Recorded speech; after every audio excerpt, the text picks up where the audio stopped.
आज हम जानेंगे वर्षफल के जरिए आपका विवाह कब होगा, क्योंकि वर्षफल ही आपको सब कुछ बताता है। वर्षफल ही आपके विवाह के बारे में, आपके संतान के बारे में, आप उस वर्ष क्या करेंगे, सब कुछ वर्षफल से निकाला जा सकता है। इसलिए आज हम चर्चा करेंगे कुछ योगों के जो वर्षफल में बनेंगे आपके कुंडली के अनुसार, उस वर्ष आपका विवाह हो जाएगा। लेकिन ये योग बार बार बन सकते हैं, लेकिन उस वक्त विवाह के योग होने चाहिए, विवाह की उम्र होनी चाहिए आपकी। अब योग 10 साल में हो जाएगा तब 10 साल में विवाह नहीं हो जाएगा, विवाह की उम्र होनी चाहिए। और क्या कारण से नहीं हो रहा है वो भी मैं आपको बताऊंगा।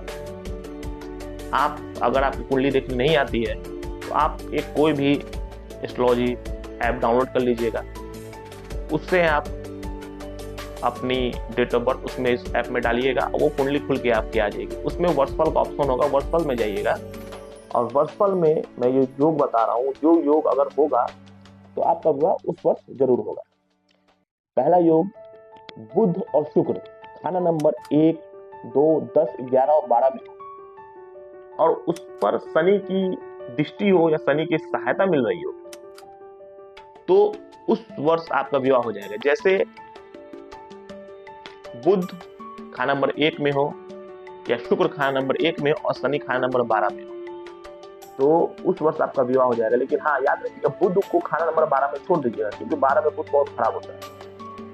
शुक्र को वहां आप ले सकते हैं। दूसरा, जैसे खाना नंबर 2 में बुध या शुक्र हो या दोनों हो, वो आपके कुंडली के अनुसार पता चलेगा कि बुध अगर शुक्र की युक्ति अगर आपके कुंडली में है तो वो साथ में ही होगा, और अलग अलग होंगे तो अलग अलग योग बनेंगे, भाव में वो बैठेंगे। और शनि खाना नंबर 10 में हो और बुध या शुक्र खाना नंबर 2 में हो, तो भी उस वर्ष आपका विवाह हो जाएगा। दूसरा, बुध और शुक्र खाना नंबर 7 में और उन पर शत्रु ग्रह की दृष्टि ना हो और शनि की सहायता मिल रही है, तो भी उस वर्ष आपका विवाह हो जाएगा। तीसरा, शुक्र अकेला या किसी के साथ खाना नंबर 4 में हो और खाना नंबर 2 और 7 में शुक्र के शत्रु ग्रह ना हो, तो उस वर्ष आपका विवाह हो जाएगा। तीसरा, आप देख सकते हैं अगर आपकी कुंडली में खाना नंबर 2 और 7 खाली है,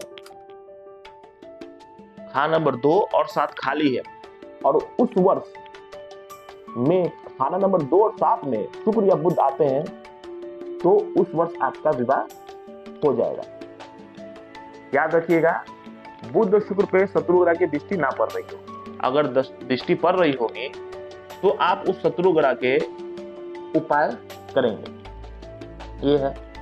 और अगर ज्यादा शादी में रुकावट अगर आपकी आ रही है तो आप छोटा सा उपाय मैं आपको बता रहा हूँ, वो आप कर लीजिएगा। एक रुमाल ले लीजिएगा, पीला रुमाल, पीला रुमाल में इत्र को लगा के और उसको अपने आप पॉकेट में रखिएगा जब तक आपका विवाह होता नहीं। योग से आपका विवाह जल्दी हो जाएगा। धन्यवाद।